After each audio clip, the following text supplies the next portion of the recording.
Me conhecem como influenciador, mas eu sou um professor também, né? Não sou pedagogo, formei em Direito, ia seguir outro tipo de carreira, cursei MBA em Gestão Empresarial, fiz alguns cursos de gestão, mas o que eu amo fazer é dar aula, né? Talvez em nenhuma entrevista eu cheguei a responder isso, mas o que eu me considero é um professor. Então eu entendo o que vocês passam. Não sou um influenciador igual vocês imaginam, a gente tem empresas em 19 segmentos diferentes, inclusive em escolas. Tem 2 redes de escola privada, estamos abrindo aí nos Estados Unidos também. A gente tem uma paixão pelo ensino absurda. Eu amo isso, eu já publiquei 62 livros. Eu amo muito o ensino e eu acredito que a única forma da gente transformar essa nação é através do ensino. Então, toda a minha parabenização para vocês, né, que são professores, que lutam por isso. Vocês vão ter alguém que é sensível a essa causa. Eu entendo que a única coisa que pode economizar dinheiro de segurança é educação. A única coisa que faz a gente gastar dinheiro errado na saúde é não ter investido na educação. A gente ter políticos que não fazem o menor sentido ocupando cargos, né, de vereadores e de prefeitos e de governadores e de presidente é, de novo, não ter investido na educação. Colocar dinheiro na educação não é investir na educação. A gente precisa de colocar coisas, assuntos básicos que a gente não tem mais e alguns, né, pelo futuro que a gente tem experimentado, a gente precisa trazer alguns assuntos para que a gente não gaste dinheiro de forma errada. Vou dar um exemplo. Nos Estados Unidos, o americano ele respeita o pare não é por conta de uma câmera e nem por conta de multa. É na educação. Desde pequeno, o ensino de trânsito é muito reforçado. Você pode estar num ambiente com 4 pares. Você pode estar numa encruzilhada com 4 pares. Se tiver 100 carros, é incrível o nível educacional de trânsito deles. Eles vão parar. Então, e se alguém fura aquilo ali, provavelmente é um turista, principalmente do Brasil, né? Porque aqui a gente não respeita o pare, lá é como se fosse sagrado. Ou seja, a gente sabe que se a gente investir na educação vai funcionar. Então, tá aqui alguém que ama a educação. Eu que tenho mais de 1 milhão de alunos na internet, não estou dizendo seguidores, sou assistido por 56 milhões de pessoas só numa conta do Instagram. Fora as demais outras redes sociais, tenho marcações aí no TikTok de 3,5 bilhões e eu não sei se você sabe, não é porque eu sou um influenciador, porque eu não estou influenciando com produtos. Eu influencio com ensino, principalmente de inteligência emocional, que eu acredito que falta bastante nas nossas escolas. Eu que vim de escola pública, a maior parte da minha vida eu estudei em escola pública. Quando meu pai se aventurou e pôs escola particular, deu um trabalho de não conseguir progredir, né, por causa do preço da escola particular na época. Então a maior parte minha foi uma formação em escola pública. Conheço bastante o que a gente, como o povo passa, né, e eu tô aqui para contribuir, para a gente fazer essa cidade mostrar para o país inteiro qual que é o próximo passo dessa nação.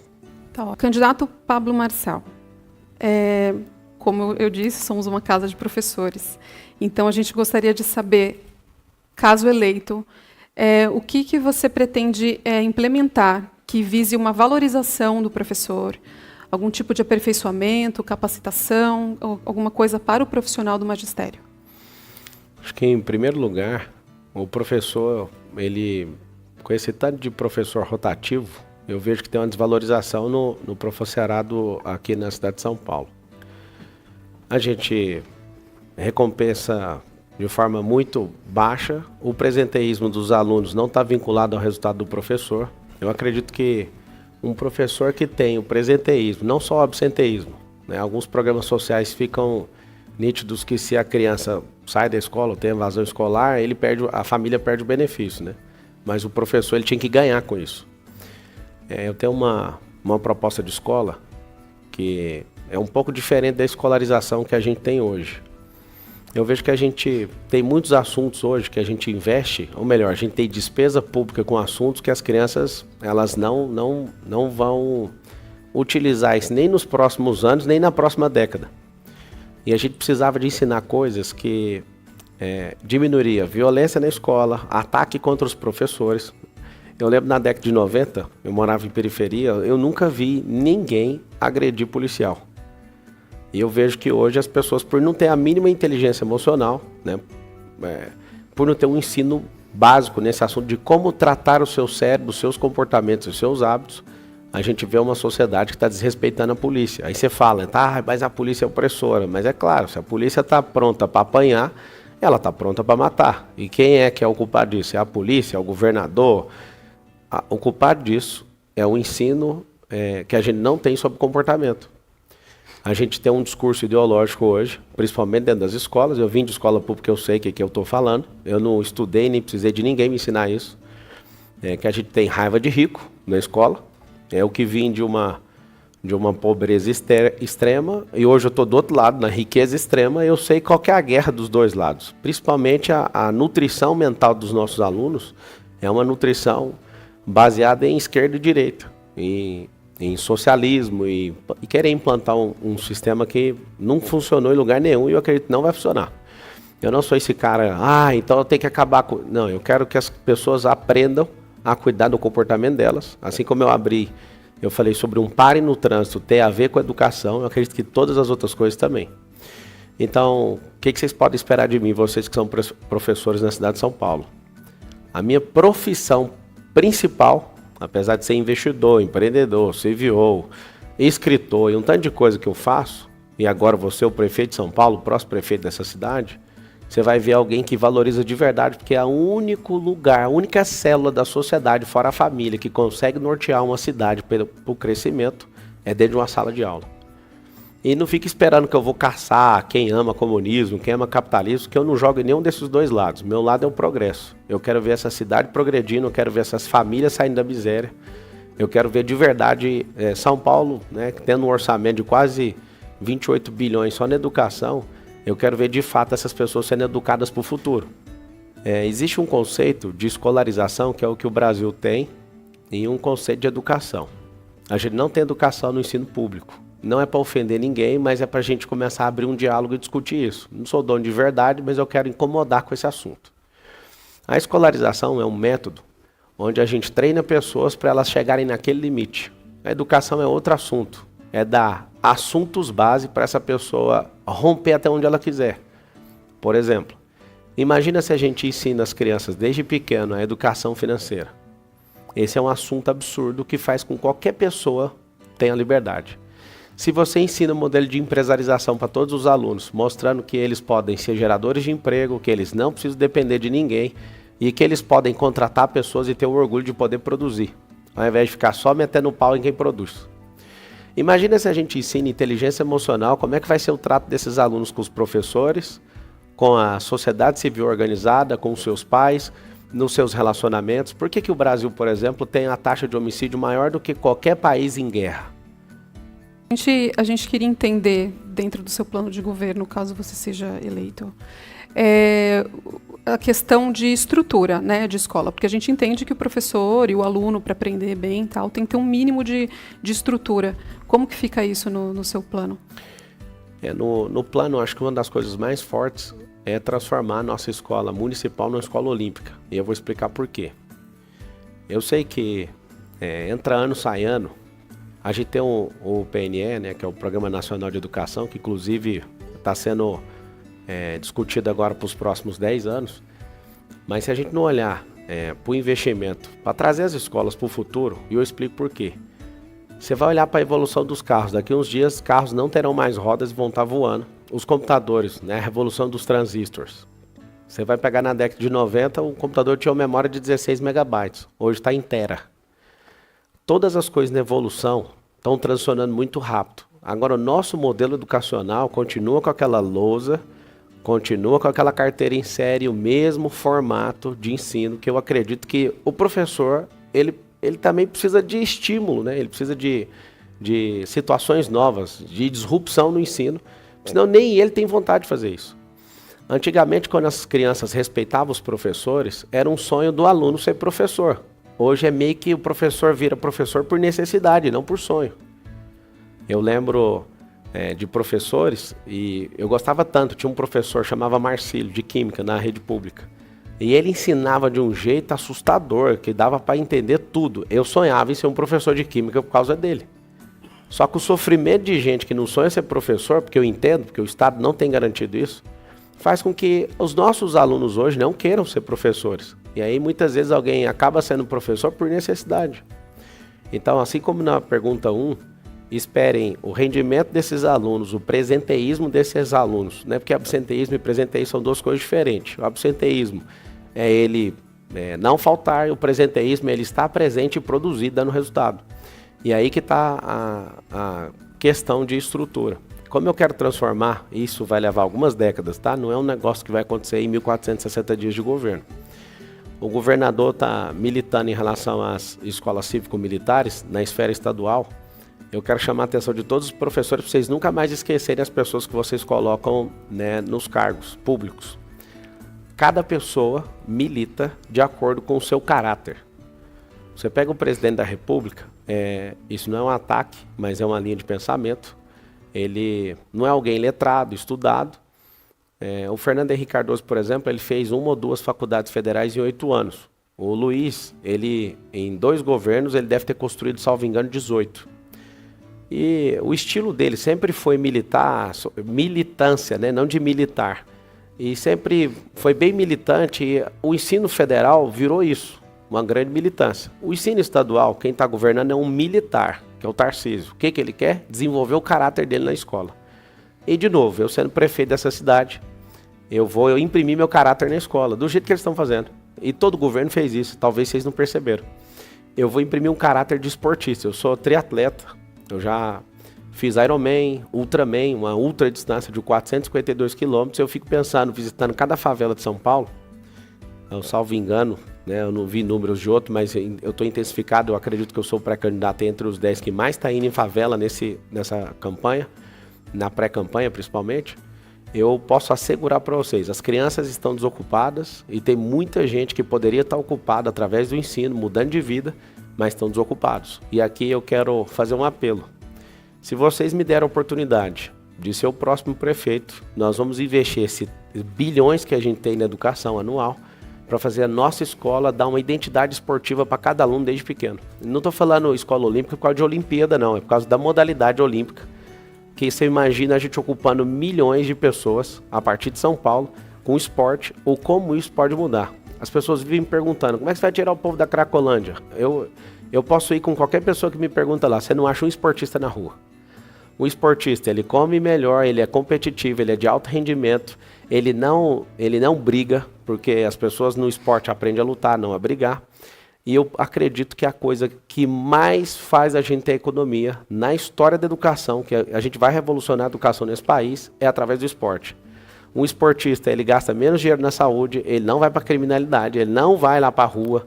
Se a gente de fato imprimir esse caráter de esporte em cada uma das crianças, de acordo com a sua vocação, são 64 esportes, para vocês terem uma ideia. Eu tenho ido nas favelas e falado para as crianças, o que vocês querem ser quando crescer? A resposta é quase generalizada, jogador de futebol. Aí eu tenho falado, é mais fácil você virar médico que jogar futebol, não tem vaga para todo mundo. Só que aí a gente não tem hoje esses centros olímpicos, principalmente, a gente pode fazer isso nas comunidades, nas escolas, e é bem sabido que as escolas não têm estrutura para isso, então a gente tem que achar terrenos. A Prefeitura de São Paulo tem 41 imóveis, 41 mil, para você ter noção da dimensão de tantos imóveis.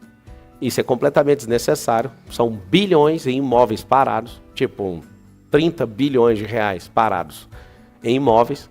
A gente pode fazer permuta desses imóveis e achar áreas bem próximas às escolas que a gente já tem hoje para desenvolver esses centros. Levar isso para a comunidade, onde tem quase 3,5 milhões de pessoas, e para as proximidades dessas escolas. De novo, vou parecer um chatinho, mas nos Estados Unidos tem um negócio muito forte. As escolas têm os centros olímpicos, o centro, além de funcionar para a escola, no período das aulas, fica aberto para a população usar a hora que quiser. Então você imagina a cidade de São Paulo saindo na frente disso. Não é para a gente ter orgulho e ficar em quadro de medalha na frente de ninguém, não. Toda nação que de fato cresceu para ser uma grande nação, investiu no esporte. Eu finalizo falando o seguinte, não é só a estrutura para o professor, é para o sistema inteiro de ensino. Eu sei que vocês estão atrás de uma resposta só para os professores, eu poderia ficar respondendo só para vocês, mas se o sistema inteiro não funcionar, eu posso querer agradar você de qualquer forma e isso não vai mudar nada. Nós precisamos de ter uma palavra chamada disrupção no ensino. Eu sei que tentaram colocar uns tablets aí, mas não tem acesso à internet. A gente começou a querer ensaiar o futuro no ensino, mas está um pouquinho longe da realidade ainda. O senhor já mencionou aqui, então a gente quer saber o que o senhor pensa sobre a escola cívico-militar. É o que eu disse. A questão da escola cívico-militar, ela é um caráter do cara que está governando o estado de São Paulo. Se você for olhar para o dinheiro que o aluno do ensino público hoje está custando para o povo, para o cofre público, eu que sou dono de escola particular, posso falar para vocês. É mais caro que a rede privada. E aí eu pergunto para você, não vou perguntar para o professor agora, vou perguntar para o pai da criança que estuda nessa escola. Pelo nível de violência, de entrega e de qualidade do ensino. Você está satisfeito em usar nosso dinheiro, quando eu falo nosso, é o dinheiro inteiro do povo, para pagar uma escola mais cara do que uma escola privada? Longe de pensar que eu quero que o ensino público acabe. Nunca falei isso e nem penso isso, mas a gente tem que ser mais eficiente com isso. Isso é uma prova que não é pela qualidade de serviço, é pela ineficiência de gestão, é pela ineficiência de processo, é pela ineficiência de projeto, é por não ter disrupção que o ensino público é o mais caro de todos. Nós temos um problema muito grave na cidade de São Paulo. Bancar um ensino que é mais caro que o privado. Então o que nós vamos fazer? Nós vamos de gente competente, que respeita o dinheiro público. Eu sou um dos poucos candidatos. E na verdade eu sou o próximo prefeito de São Paulo, e eu vou conquistar você, vou te mostrar que eu tenho ideia, que eu sou bom de gestão, que eu sou bom de gente, que eu entendo o cérebro, que eu amo o ensino, que é o único jeito que a gente tem para resolver esse problema. Então assim, a escola, olhando para o contexto generalizado do estado de São Paulo, por teor de violência e ninguém consegue resolver isso, ter uma escola cívico-militar, ela é interessante sim. É interessante para um teste. O governador fazendo isso, ele está mostrando assim, ó, eu fui treinado por essa linha. Eu não sou militar, mas eu acho muito bonita a disciplina de um militar. E aí, por que tem essa discussão toda? Porque as pessoas não querem nem ouvir o que o governador tem a ensinar. Ele quer mostrar o caráter dele. Ele é um cara que foi treinado dessa forma. E é um cara mega inteligente, um cara altamente disciplinado. Eu acredito que ele vai fazer esse teste, o teste vai ser bem sucedido, porque a disciplina muda comportamento. A gente tem um problema de disciplina, um problema comportamental na nossa cidade. Nossa cidade é um mini Brasil. E eu posso falar para cada um de vocês que essa questão da mudança tem que ser bem-vinda por todos para a gente testar. Se a gente fizer teste, a gente vai descobrir o melhor modelo. Mas eu acredito de verdade, nas 3 esferas de ensino, tanto federal, estadual e municipal, tem a ver com as pessoas que lideram e pelo projeto que a cidade escolhe. Vale ressaltar o porquê que eu falei da escola olímpica e dar uma identidade esportiva para todas as crianças da cidade de São Paulo. Em 1990, o PIB chinês era menor que o PIB do Brasil. Salvo engano, era algo em 361 bilhões de dólares, o da China, e o do Brasil 420 e poucos bilhões. Ou seja, o Brasil tinha um PIB maior do que da China. O que a China fez? Investiu em algumas frentes. Maior delas, educação. Eu tenho negócio na China também, conheço a evolução que tem acontecido na China. Primeiro, educação. Segundo, esporte. Terceiro, matriz energética. E quarto, tecnologia. Quinto, infraestrutura. As 5 coisas que eu não vejo nenhum pré-candidato, ninguém que quer dirigir São Paulo conversar sobre isso. Eu vejo gente falando sobre educação de forma ampla, não no estrito senso, mas no lato senso. E eu quero que vocês entendam o seguinte. Abra o quadro de medalhas agora das Olimpíadas, que você vai ver as pessoas que mais investiram em esporte.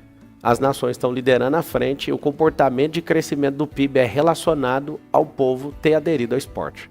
A China, então, virou uma sumidade nesse assunto. Os Estados Unidos lideram. A China fica sempre na frente no começo, mas aí os Estados Unidos acaba liderando ali pelo volume, pela volumetria de atletas. Ela ganha muito mais em volume. E eu acredito de verdade que a maior economia que o Estado brasileiro pode fazer, a partir do município, é investir nessa identidade esportiva. Então a gente vai rodar esse modelo, vai testar.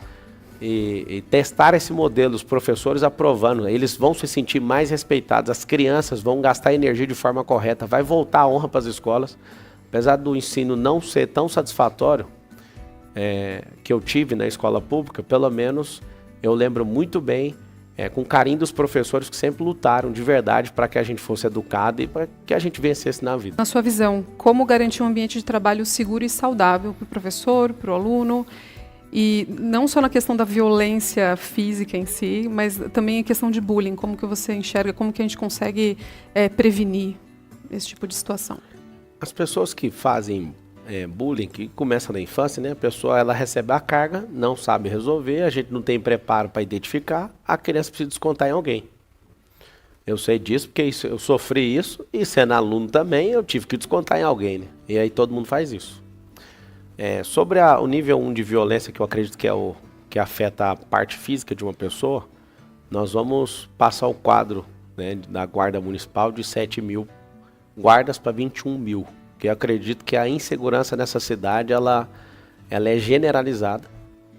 Esse modelo de violência, ele é meio que amparado pela injustiça social, né? As pessoas menos favorecidas, elas se sentem injustiçadas por isso e é meio que um modelo que é nós contra eles contra nós. Eu posso falar com segurança que eu já fiz parte dos dois lados. Eu sei o que é eu já fui proletariado e trabalhei para outras pessoas por 13 anos, até as nossas empresas e tudo.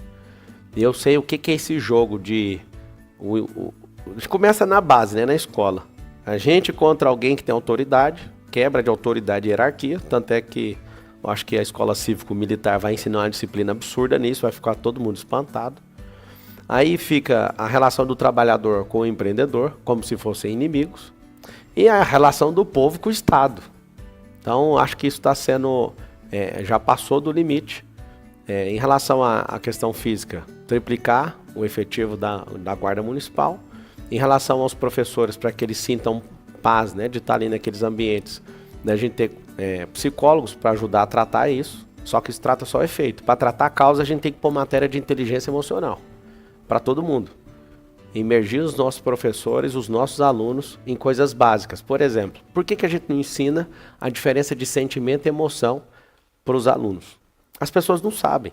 Se você perguntar para alguns professores, alguns que te responderem positivamente sobre isso, é porque eles aprenderam por conta própria. Isso não está na grade curricular do professor. A inteligência emocional, socioemocional, ela faz uma diferença absurda. Por que eu falo isso? Vou te dar uma palhinha para você entender. Se a gente ensinar uma criança o que é sentimento e ensinar o que é emoção, e ela desde pequena treinar isso, ela vai governar sobre tudo. Ela vai respeitar as pessoas, ela vai respirar mais fundo, ela vai contar até 10. Existe um mundo real e existe 8 bilhões de cérebros funcionando aqui na Terra, que são 8 bilhões de mundos ideais.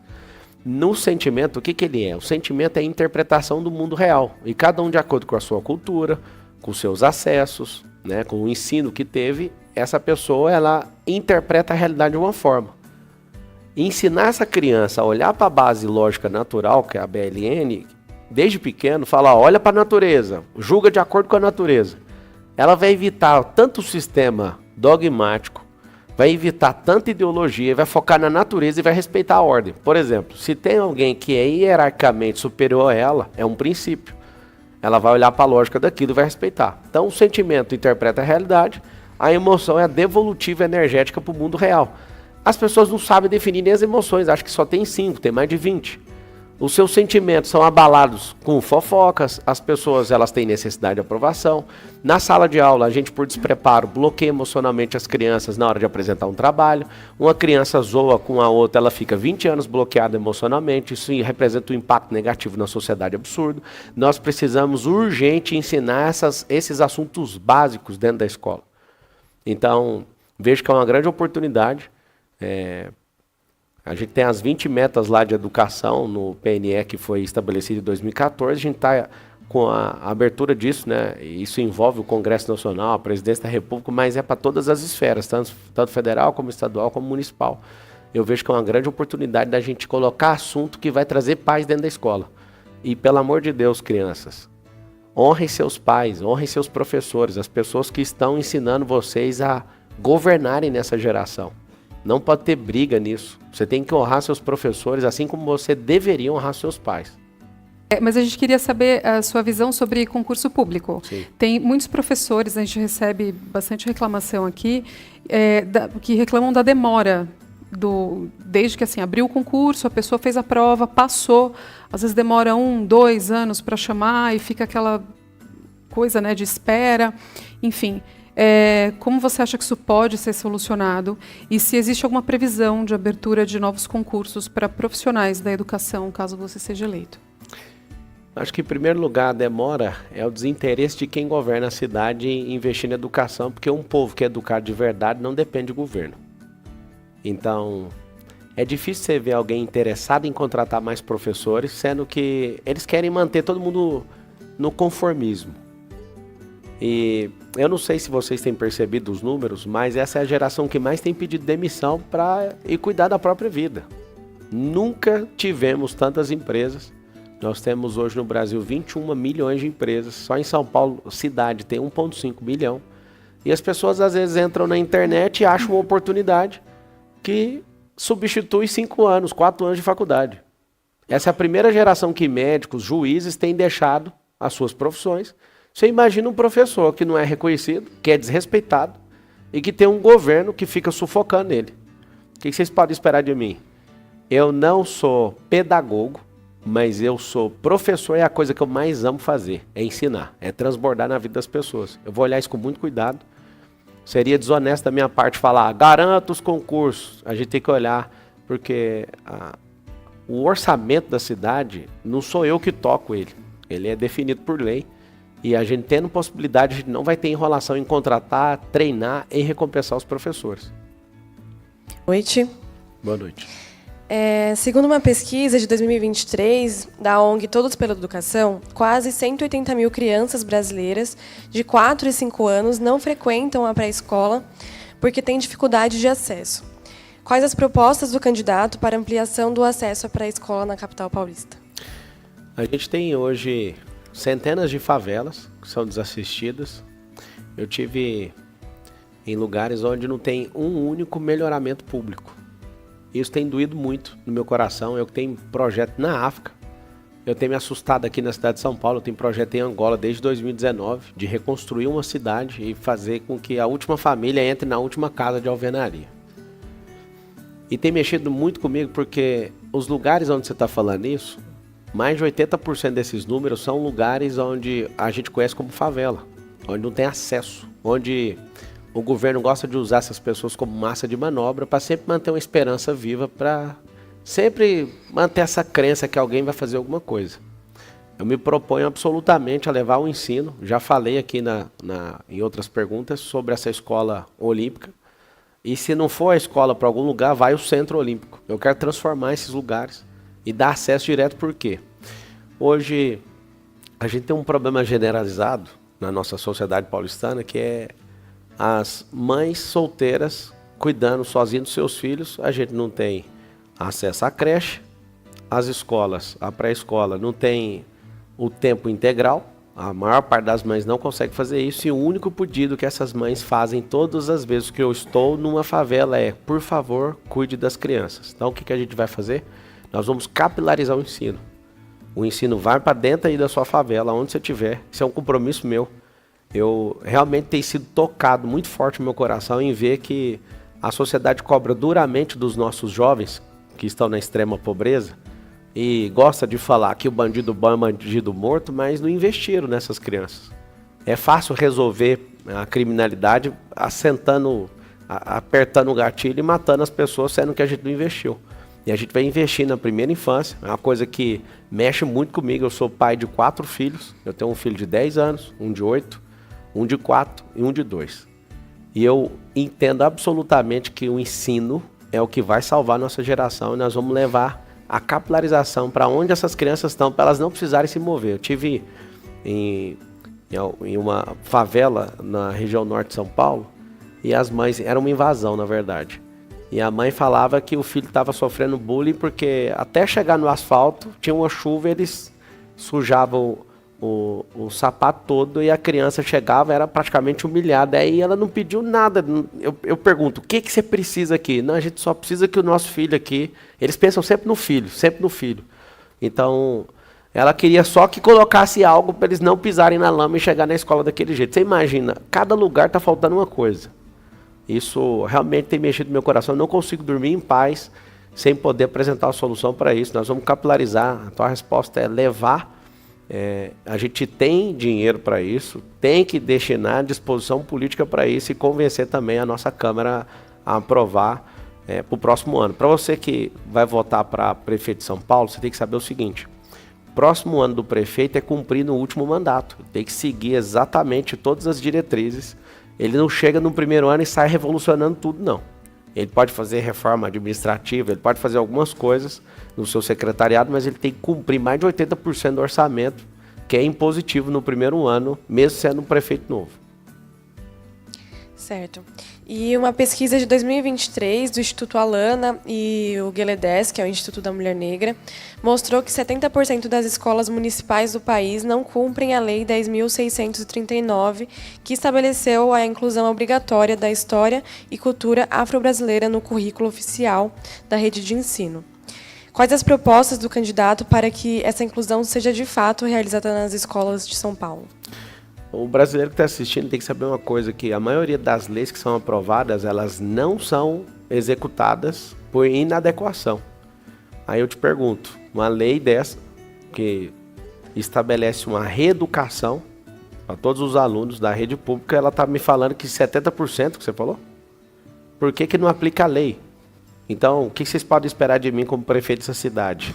Por que São Paulo já não cumpriu 100%, sendo que outros 30% já cumpriram? Se é lei, tem que ser cumprida. Espere isso, nos 6 primeiros meses, a gente criar soluções para isso. Tem que criar método para isso. E a rede de ensino vai fazer, através do secretário de Educação, ele vai fazer isso. Pode contar comigo, se é lei e alguém está aplicando, não precisa de reinventar a roda, é copiar o modelo, trazer esse modelo para dentro da todas as escolas da cidade de São Paulo.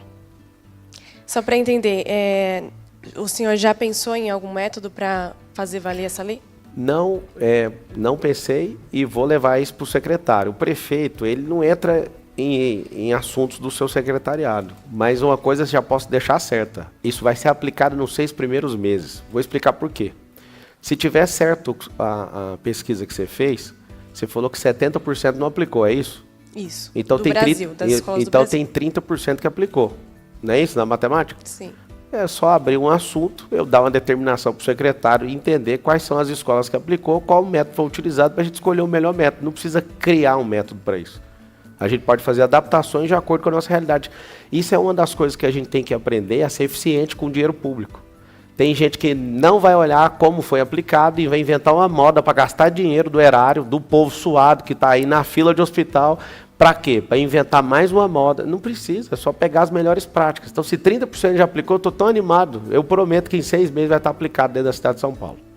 Certo. Boa noite. Obrigada. Boa noite. Sendo uma referência, né, em relação a isso, o apoio ao empreendedorismo é um objetivo dentro das suas, né, da sua gestão, da sua futura gestão dentro das escolas. É um objetivo tanto quanto as questões relacionadas às questões socioemocionais que você citou anteriormente? Sim. Eu acredito que 5 coisas não podem faltar no ensino básico de uma cidade. Me alegra muito ser prefeito, porque o ensino que muda de fato a cabeça de alguém é o ensino base. Então eu fico muito animado em poder ser prefeito dessa cidade para implementar isso. Primeira coisa, inteligência emocional. É questão de aprender a ler o comportamento seu, você domina sobre os seus comportamentos. Salomão falava o seguinte, que aquele que domina sobre si mesmo, tem 3.000 anos essa fala, você imagina. Aquele que domina sobre a si mesmo é mais forte que aquele que toma uma cidade em guerra. Isso ele falou há 3.000 anos atrás. Significa dominar sobre os seus próprios comportamentos. Hoje a gente está discutindo por que 60 mil pessoas estão em situação de rua. Eles perderam a capacidade de controlar seus próprios comportamentos e entrar em fuga emocional e foram embora ali e se perderam completamente. E hoje é um problema que eu não vi nenhum político dando conta de solucionar. Segundo, empresarização. A gente tem que tirar esse estigma que o empreendedor, ele é o cara que está aqui para oprimir. Eu falo porque eu já fui trabalhador e fui ensinado na rede pública a olhar para o empreendedor e falar, esse cara fica com todo o lucro. Você sabe que a maioria das empresas não tem lucro hoje no Brasil com a carga tributária que tem hoje? Você que é professor, Você que é aluno, você que é pai de aluno, deixa eu te explicar uma coisa. A realidade brasileira é um pouquinho diferente do que você vê nos filmes. A maioria das empresas que são abertas hoje por falta de ensino de empreendedorismo, elas fecham. Mais de 80% delas fecham até o 3º ano. Porque a gente não aprendeu na escola. Olha que incrível. A gente não aprendeu na escola, não aprende isso em casa, não aprende isso na igreja, não aprende isso em lugar nenhum.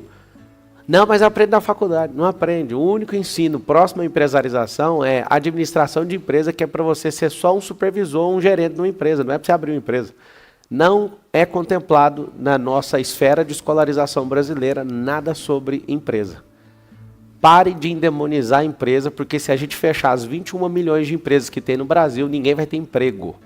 Governo não banca emprego. Governo é tomador de impostos para devolver em benefício.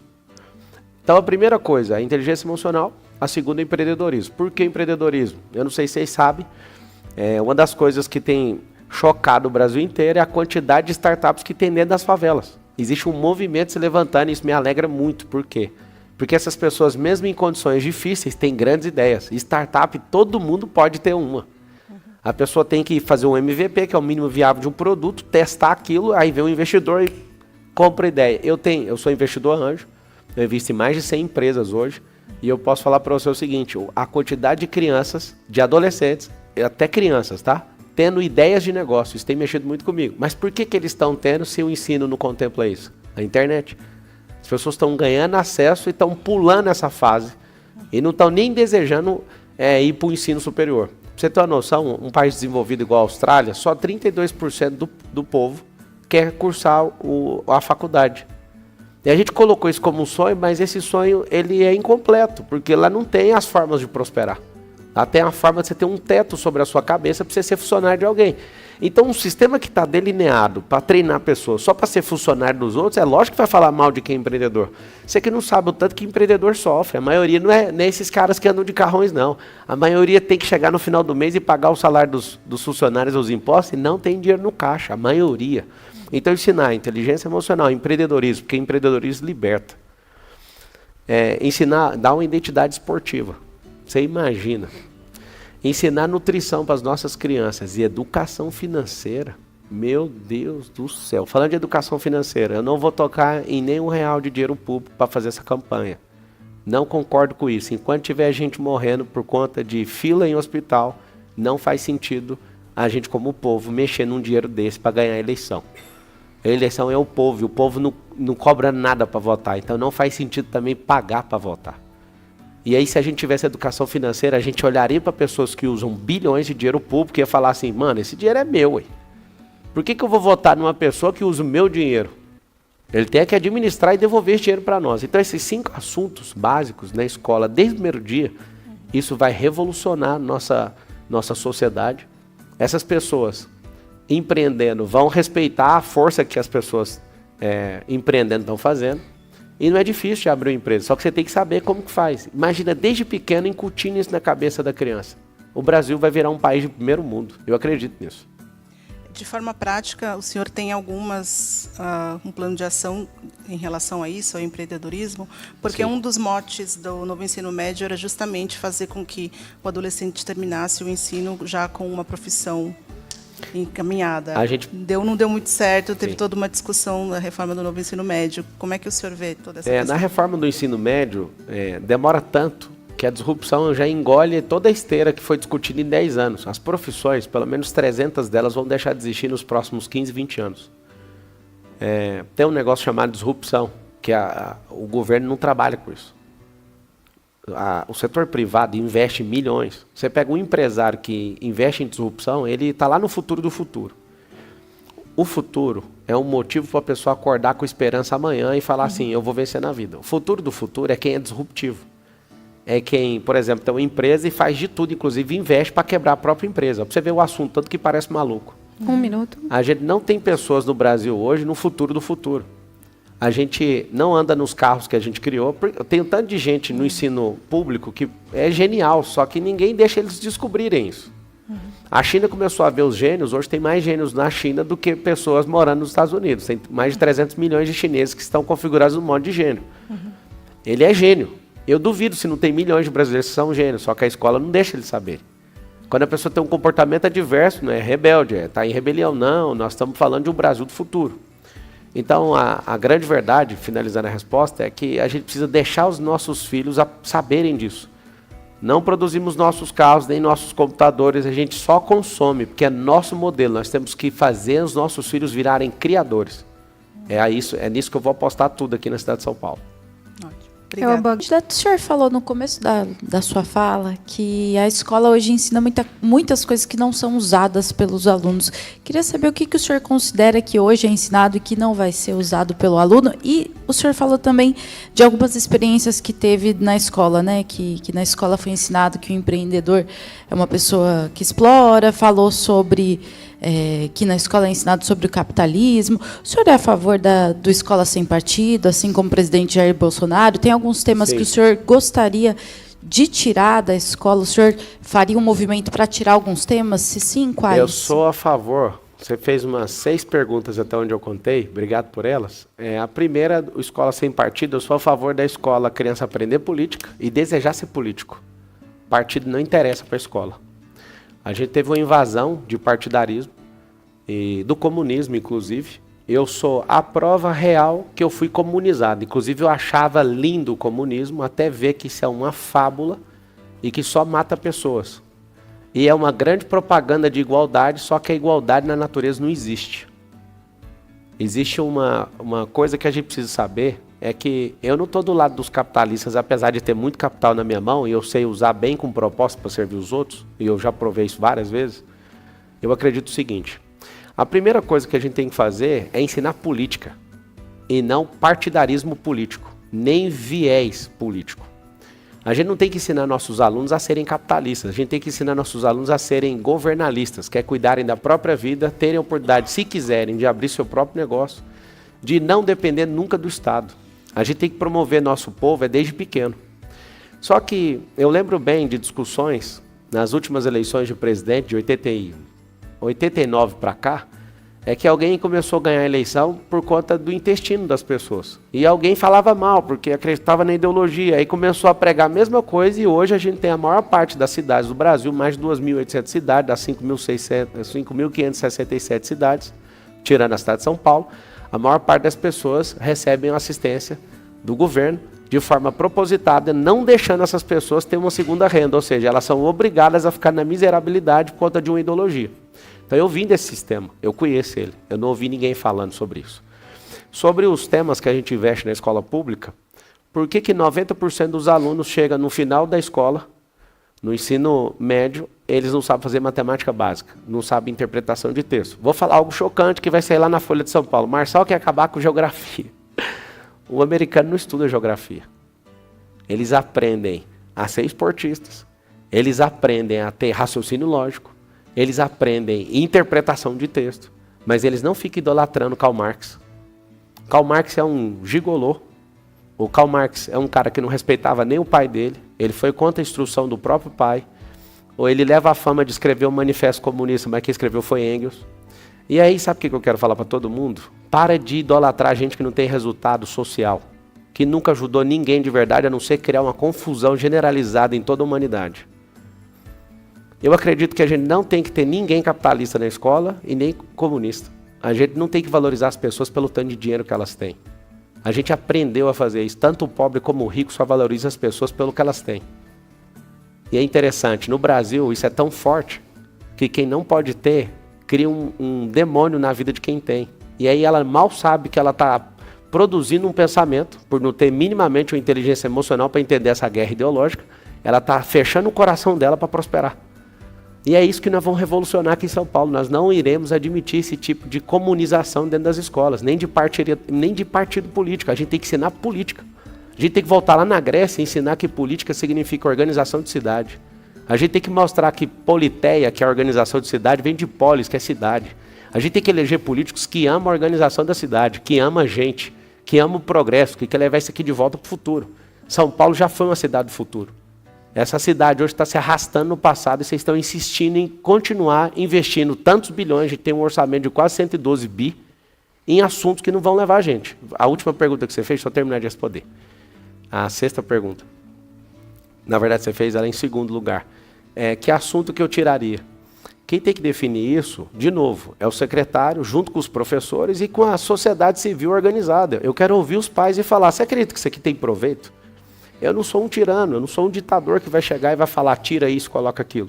Apesar de ser um especialista do ensino, principalmente em assuntos de programação neurolinguística, de inteligência emocional, eu posso falar para vocês o seguinte, eu não vou fazer ingerência, eu não quero ter um ensino do meu jeito, mas eu quero que as crianças não sejam mais enganadas.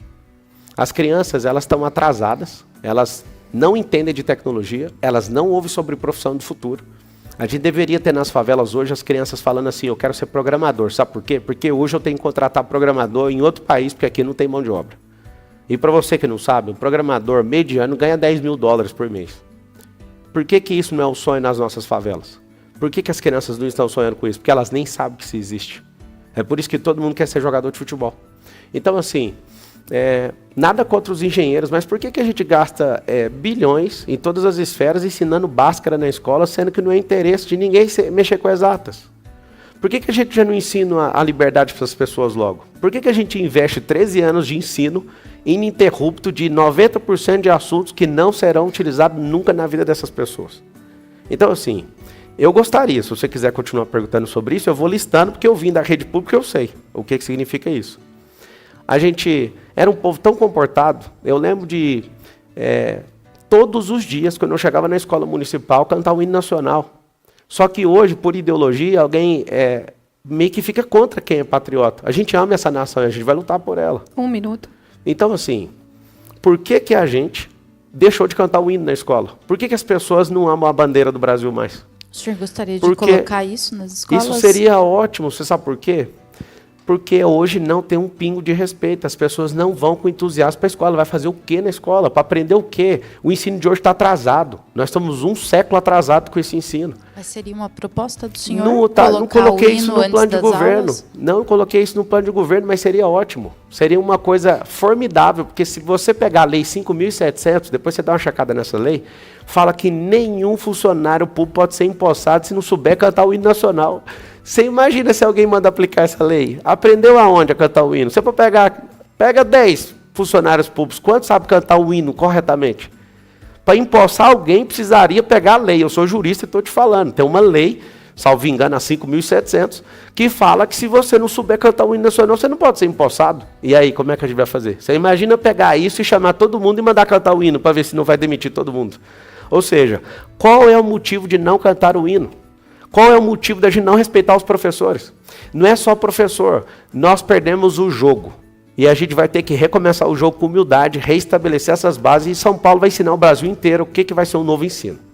Isabela, obrigada. Noite. Eu gostaria de fazer a pergunta, que é sobre o censo, o segundo censo escolar de 2023.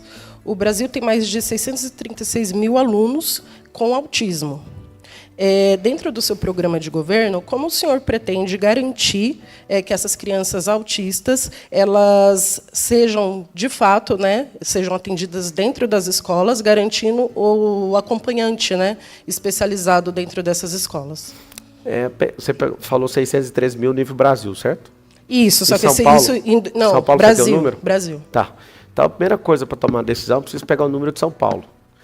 E você com a tabela dinâmica básica, você consegue mapear onde estão essas crianças. E olhando para a gestão pública, ou a gente coloca professor nas principais, ou a gente paga deslocamento dessas crianças para as melhores escolas especializadas nisso.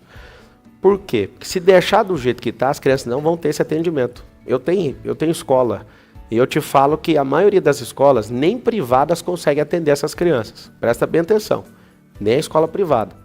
Então, o que a gente precisa? Você me deu um número de nível Brasil. Eu preciso descer esse número de forma dinâmica para entender. Vamos pegar São Paulo pela lógica? Pela lógica vai ser... Vamos pegar que seja 10%.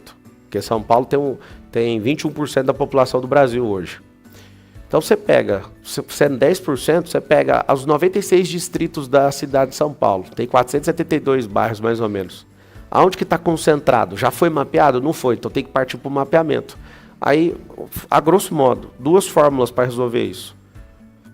Ou a gente concentra escolas com esse título, e a gente viabiliza para ver se é isso que dá para fazer, ou então a gente viabiliza transporte para essas crianças para ir para uma certa escola onde tem especialização disso. Isso só os dados podem dizer. Eu poderia ficar falando fábulas aqui, mas você vê o compromisso de metadado, de entender sobre gestão, é que a gente tem que ir para aquilo que é mais viável para o povo. Mas de todo jeito você pode contar com isso. Eu vejo também nas favelas que crianças que têm deficiência são completamente desamparadas. A gente tem um abandono. Eu comecei a ver alguns lugares, eu não consigo chamar de favela, aquilo aí são campos de concentração. E eu explico por quê. Você vai na Zona Oeste de São Paulo, a idade média de uma pessoa que leva uma vida de rei ali, ela vive 86 anos. Em alguns lugares que eu tenho ido, a expectativa de vida é 44, 42 anos. E aí, muitas vezes as pessoas estão a uma rua de distância. Por quê? Porque não tem saneamento básico, não tem tudo. Então, assim, esse povo é deixado para trás. A maior parte das crianças que não estão sendo assistidas, de novo, são pessoas que estão em situação de favela, que deve dar 3,5 milhões de pessoas. Então, assim, o que você pode esperar de mim? Um cuidado especial nessa linha, não só do autismo, mas de todo tipo de necessidade. Por quê? Porque nosso dinheiro é muito para ajudar pouca gente que tem esses certos problemas. Só que como é pouco problema, quando você vê a multiplicação dos poucos problemas, são milhares de pessoas por região. Mas pode contar com o meu cuidado pessoal nisso. Mas, para finalizar, para entender bem, nesse sentido seria separar esses autistas de dentro das escolas? Não, até para você entender bem, você colocou bem na pergunta, essa é uma tomada de decisão que eu preciso do metadado. Eu preciso de entender, você me deu o número do Brasil, então com o número do Brasil eu não consigo solucionar isso.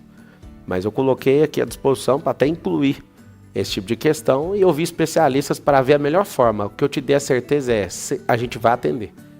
Se a melhor forma é investir para ter suporte em 100% das escolas no assunto, ou se é direcionar, porque aí às vezes pode ficar mais barato especializar certas escolas. Porque assim, sendo um prefeito o dinheiro fosse meu, igual na rede privada, eu estou te vendo pela primeira vez que você está falando isso. Se eu respondesse como um homem na rede privada, eu ia falar para você assim, ó, isso aí está resolvido. Eu não posso falar isso como um prefeito. A gente tem que achar uma melhor solução que caiba no orçamento e o interesse público. Mas que vai resolver, vai resolver. O que for de maior interesse público a gente vai fazer ouvindo especialista. E a gente também tem um problema da questão da educação midiática, né? Como que o senhor pretende, dentro da sua proposta educacional, combater o avanço da desinformação, da fake news, e essa dependência também que os alunos têm dos dispositivos móveis nas escolas? Eu tenho filhos de 10, 8, 4 e 2 anos. Eles não têm acesso ao celular. Desde quando eu vi o Steve Jobs, que foi o cara que fez a tela ficar interativa com toque, falar que os filhos não usavam e as pessoas do Vale do Silício não deixaram usar. Então, a gente vai buscar fundamento científico para isso, para proibir isso dentro da sala de aula. Senão não tem como. Já não tem respeito com o professor. Já não tem respeito com o pai. Já não respeita a polícia. Vai respeitar quem? O celular é o Deus da pessoa, então não vai usar. Isso é uma coisa que não existe possibilidade de, dentro de um ensino, a gente concorrer um professor que é humano com a interação que é tecnológica. O sistema dopaminérgico, ele vai fazer com que a criança fique focando nisso o tempo inteiro. Além dela gastar toda a atenção, ela vai comprometer a retina, ela vai comprometer o movimento da mão, ela vai comprometer a cervical. E a gente, quantos anos você tem? 38. Eu tenho 37. A gente não usou celular na escola. Crianças usando hoje vai ter uma generalização de problema de relacionamento, problema de retina, problema na cervical. São problemas absurdos. Emburrecimento, não sei se vocês sabem, vocês estão assistindo. Essa é a primeira geração da história, desde quando o inglês, há algumas centenas de anos atrás, inventou a medição de QI. É a primeira vez que uma criança tem um QI menor que o do pai, em média. Ou seja, já estamos no emburrecimento. E a tecnologia ela é muito boa para a gente aprender rápido, mas ela é muito boa para destruir o nosso sistema dopaminérgico. O que é dopamina? Dopamina é um neuroativador que te dá recompensa. E o que a gente tem que ensinar para as crianças? É por isso que eu falo do esporte, tá? Se a gente ensinar as crianças a ter recompensa na dopamina cara, que é produzindo conquista, produzindo desafio, a gente vai ocupar a mente dessas crianças para elas crescerem como pessoas. Se a gente deixar isso acontecer e elas se curvarem para um celular, aquela sensação de olhar o direct, olhar o WhatsApp, aquilo dá a recompensa de dopamina. Só que a dopamina é barata. Nós vamos ver crianças afundadas em pornografia, em fofoca, em vida dos outros, em ficar vendo se alguém está curtindo elas, se alguém está dando like para elas, elas vão ter uma dependência emocional, tecnológica absurda. Então a escola não vai permitir isso. A escola não pode permitir e nós vamos ensinar as nossas crianças desde pequeno e tem que ensinar nossos pais. Nenhuma geração sabe medir o impacto de ver pais mexendo no celular e filhos assistindo. Aí depois, uma geração onde que é essa agora? Além dos pais não largarem o celular, os filhos também não, vai acabar o relacionamento humano. A gente precisa de incentivar com dinheiro público e proibir nas escolas. O professor não pode concorrer com o celular. Inclusive, estou à disposição para pensar junto. Eu não quero ser um prefeito que vai falar, vai ser assim. Eu quero ouvir todo mundo. Eu quero ouvir gente que tem resultado, gente que tem paixão política. Eu gostaria nem de saber a sua paixão. Eu quero gente que está olhando para o futuro. Eu quero gente que de fato quer prosperar. Eu quero ver gente que de fato quer mudar a mentalidade do nosso povo. Então eu vim aqui. Eu não, de forma nenhuma, eu me colocaria à disposição para ser prefeito dessa cidade, mas eu vejo que, assim como a China é o mini mundo e mostra o rumo que o mundo vai, o Brasil tem São Paulo como medidor do futuro. E eu estou vendo que São Paulo está com o freio de mão puxado. Eu resolvi parar com tudo que eu estou fazendo na minha vida para servir nosso povo, principalmente, tá? Para mudar a educação. A educação passa pela mudança de mentalidade. Nós somos o povo mais próspero da Terra, mas a gente só tem um problema. Se a gente for comparado com computadores, a gente é o computador hoje de última geração, só que o sistema operacional é o Windows 95. Nós precisamos só trocar esse sistema operacional, porque no Windows 95, se a gente falar de riqueza, não roda. Se a gente falar de prosperidade, não roda. Se a gente falar de sabedoria, não roda. E eu quero que vocês contem comigo, porque eu não quero mandar na cidade. Eu quero ser o maior servidor dessa cidade. Um funcionário público. Eu nem acredito que eu estou pedindo isso. Eu quero ser o funcionário público que mais vai servir essa cidade e levar, apontar a gente para o futuro com muita energia. E eu quero que vocês contem comigo. Um beijo no coração de todos os professores. Obrigado pela oportunidade de falar para vocês. Vocês também vão prosperar. Coloca na cabeça de vocês. Nós vamos recompensar o trabalho de vocês, o resultado de vocês, e nós vamos honrar vocês que também não querem ser professores. O Brasil, São Paulo vai ensinar algo. Todo mundo pode ser o que quiser. E se você quiser prosperar e quiser avançar, você pode contar comigo. A prefeitura vai te ajudar a fazer isso.